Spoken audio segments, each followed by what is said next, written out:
ہم صاحب میرٹھ سے پوچھتے ہیں اگلا سوال، اگر کسی شخص کی سحری کے بعد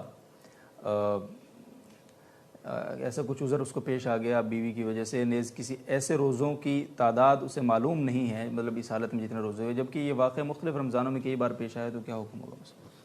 جی، انہوں نے جو مسئلہ پوچھا ہے، زوجہ سے اگر ہم بستری نہیں کیے اور باقاعدہ جیسے غسل فرض ہوتا ہے یہ کیفیت نہیں ہوئی ہے تو روزہ نہیں ٹوٹتا پھر ایسی کنڈیشن سے، لہذا ان کی قضا بھی واجب نہیں ہے۔ ٹھیک ہے، بہت بہت شکریہ۔ اعجاز احمد صاحب کشمیر سے پوچھتے ہیں کن علامات میں ایک ماں بچے کی خاطر روزہ چھوڑ سکتی ہے؟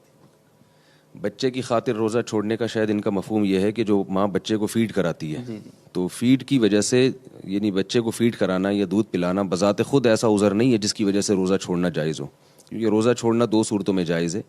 بیماری میں اور سفر میں۔ تو اگر اس خاتون کو، کوئی بھی خاتون ایسی کمزور ہیں کہ وہ بچے کو فیڈ کرانے سے ان کو کمزوری اتنی زیادہ ہوتی ہے کہ چکر آنا شروع ہو جاتے ہیں، یا یہ کہ دودھ پورا پیدا نہیں ہوتا، یعنی خوراک کی کمی کی وجہ سے، جس کی وجہ سے بچے کو پھر اس کی صحت کو نقصان ہو رہا ہے، اس کو دودھ پورا نہیں مل رہا، تو ایسی کوئی کنڈیشن ہوگی تو پھر روزہ چھوڑنا جائز ہوگا۔ لیکن یہ کہ اگر خواتین جو ہیں افطاری کے وقت کھائیں اور پھر سحری کے وقت تک اپنی خوراک کو مینٹین رکھیں، اچھی خوراک کھائیں،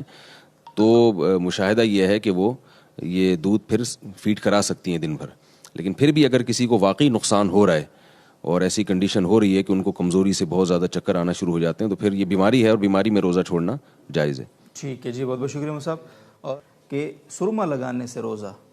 پہ کوئی فرق تو نہیں پڑتا؟ نہیں، سرما لگانے سے یا آنکھ میں دوا ڈالنے سے روزے پہ کوئی فرق نہیں پڑتا، چاہے اس کے اثرات حلق تک ہی کیوں نہ محسوس ہوں۔ ٹھیک ہے، بہت شکریہ صاحب۔ غلام مجتبیٰ صاحب ڈنڈو سمرو سے سوال ہے ان کا، روزہ کھولنے کی دعا روزہ کھولنے کے بعد پڑھنی چاہیے یا پہلے پڑھنی چاہیے؟ کسی چینل پر سنا ہے کہ دعا کے ترجمہ کے مطابق دعا بعد میں پڑھنی چاہیے، رہنمائی فرما دیں، جیسے وثبت الاجر پہ انشاءاللہ جو ہے یہ۔ بعض حضرات نے وہ چینل پہ میں نے بھی سنا ہے کہ وہ کہتے ہیں کہ اللہم لک صمت، یہ ماضی کا صیغہ ہے، وعلی رزقک افطرت، تو میں نے افطار کر لیا،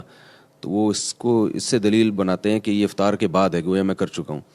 لیکن جہاں افطرتو ماضی کے معنی میں آتا ہے، وہاں عربی زبان میں ہی جو ماضی کے صیغے ہیں وہ مستقبل کے معنی میں بھی آتے ہیں، جو کام یقینی ہو یا ہونے والا ہو۔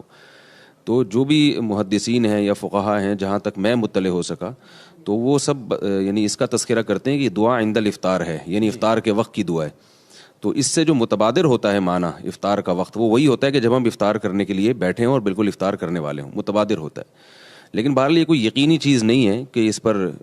جمود اختیار کیے جائے۔ اگر کسی کی ذاتی رائے یہ ہے کہ وہ کھانے کے بعد ہے تو اس قول کی بھی گنجائش ہے، لیکن جو متبادر ہو رہا ہے نا معنی، وہ متبادر یہی ہو رہا ہے جو محدثین یا فقہا ذکر کرتے ہیں کہ عند الافطار کا مطلب افطار کے وقت۔ البتہ جو دوسری دعا ہے کہ ذهب الظما وابتلت العروق وثبت الاجر انشاءاللہ تعالی، یہ دعا افطار کرنے کے بعد ہے، کیونکہ اس میں الفاظ ہیں کہ ذهب الظما، پیاس بھی چلی گئی